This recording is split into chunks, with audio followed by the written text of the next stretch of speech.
Case file 913, the hospital room that doesn't exist. Part 1, the call, from room 913. People always ask me the same question. Emily, after working night shifts in a hospital for so many years, have you ever seen a ghost? I always smiled, I always laughed, and I always gave them the same answer. No. Back then, I actually believed it. Now, I wish I had never answered that question. My name is Emily Carter. I'm 27 years old, and I've worked as a night shift nurse at St. Augustine Hospital for almost 5 years. Hospitals change you. You stop reacting to blood. You stop reacting to screams. You stop reacting when someone dies. After enough night shifts, your mind convinces itself that every strange noise has a logical explanation. The pipes expand. The air vents whistle. The elevators make strange sounds. Patients talk in their sleep. Old buildings settle. Everything has an explanation, or at least, that's what I thought. It was Tuesday, October, just after midnight. Rain slammed against every window hard enough to shake the glass. Thunder rolled across the sky every few minutes. The emergency department had been unusually quiet. Too quiet. Most of our patients were sleeping. The waiting room was empty. Only 4 nurses were on duty that night. Me, Sandra, Michael, and our charge nurse, Linda. I was finishing patient charts behind the nurses' station when Linda walked past carrying a stack of files. She smiled. "You've been staring at that computer for an hour." I stretched my shoulders. "My eyes need coffee." She laughed. "The coffee machine died again." "Great. Guess you'll survive until morning?" She disappeared around the corner. Normal conversation, normal night. Nothing unusual. If someone had told me that within the next hour my entire life would change, I would have laughed. At exactly 12:17 a.m., the phone rang. Not unusual. Hospitals never stop ringing. Without looking at the display, I answered. "Emergency nurses station, Emily speaking." Silence. Then, breathing. Slow, uneven, like someone struggling to breathe through pain. "Hello?" Nothing. Only breathing. I checked the screen. Internal call, extension 913. I frowned. I had worked here for years. I knew almost every extension by memory. I didn't remember 913. "Hello," a whisper finally answered. So cold. It sounded like a woman. Weak, barely audible. "I can't find the door." Then the line went dead. I stared at the receiver. Maybe someone accidentally dialed the wrong number. Maybe an elderly patient. Maybe someone confused after surgery. Hospitals are full of confused people. I called the extension back. Busy. I tried again. Busy. Again. Busy. I opened the hospital directory on my computer. Every patient room, every office, every department. There was no extension 913.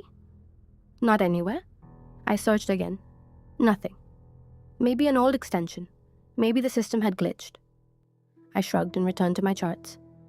But something didn't feel right. 5 minutes later, the phone rang again. Same extension. 913. I answered immediately.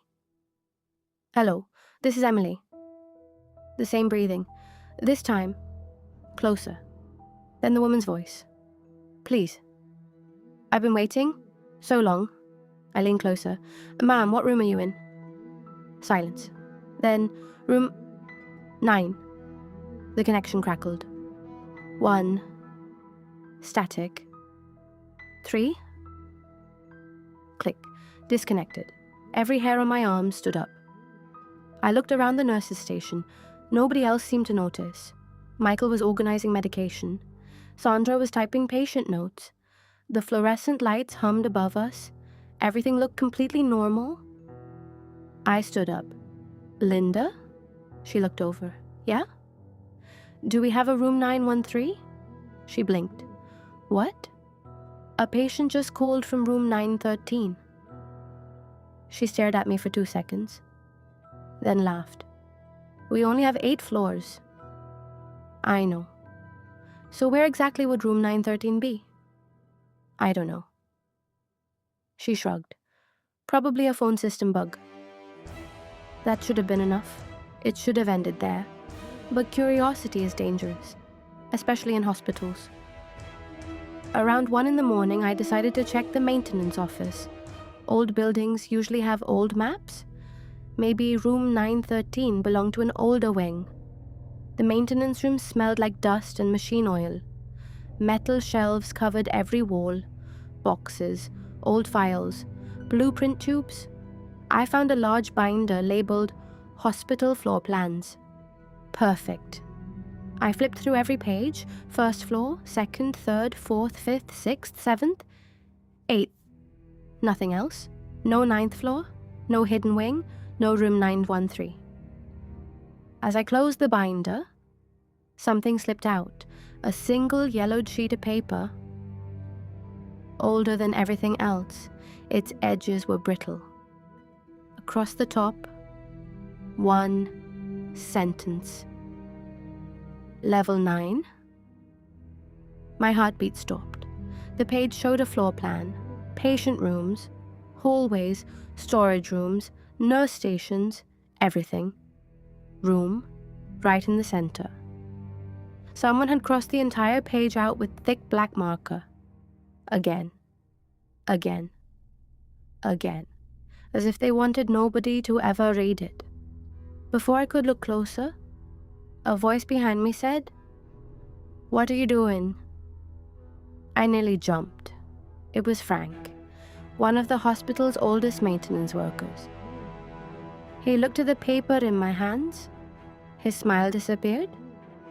Very slowly, he took the page away. "You shouldn't be looking at this."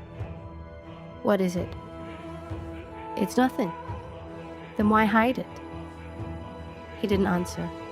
Instead, he folded the paper, placed it back inside the binder, locked the cabinet, then looked directly into my eyes. His face had turned pale. "If the phone rings again," his voice became almost a whisper, "don't answer it." I laughed nervously. "Frank, I'm serious." "Why?" He looked down the empty hallway behind me, as if making sure nobody else could hear. Then he said something I'll never forget. "Because if someone is calling from room 913, they already know your name." Before I could ask another question, every light in the hallway flickered, once, twice, 3 times. Then, the hospital went completely silent. No monitors, no footsteps, no voices, nothing. A single elevator at the end of the corridor gave a soft ding. Its digital display slowly changed. 4, 5, 6, 7, 8. It paused. The number disappeared. For 1 second, the screen went black. Then a number appeared that shouldn't have existed. 9. The elevator door slid open. Inside, the lights were on, but before I could move, the phone in my pocket vibrated. Unknown internal extension. 913. I answered without thinking. A woman's terrified whisper came through the speaker. "Emily, whatever you do, don't let the elevator close." To be continued. What do you think happened when the elevator doors opened? Was it really room 913? Or was someone trying to lure Emily inside? If you enjoyed this story and want to find out what happens next, make sure to like this video, subscribe to the channel, and turn on notifications so you don't miss part 2. And tell me in the comments, if you were standing in front of that elevator, would you step inside? Until next time, sleep carefully.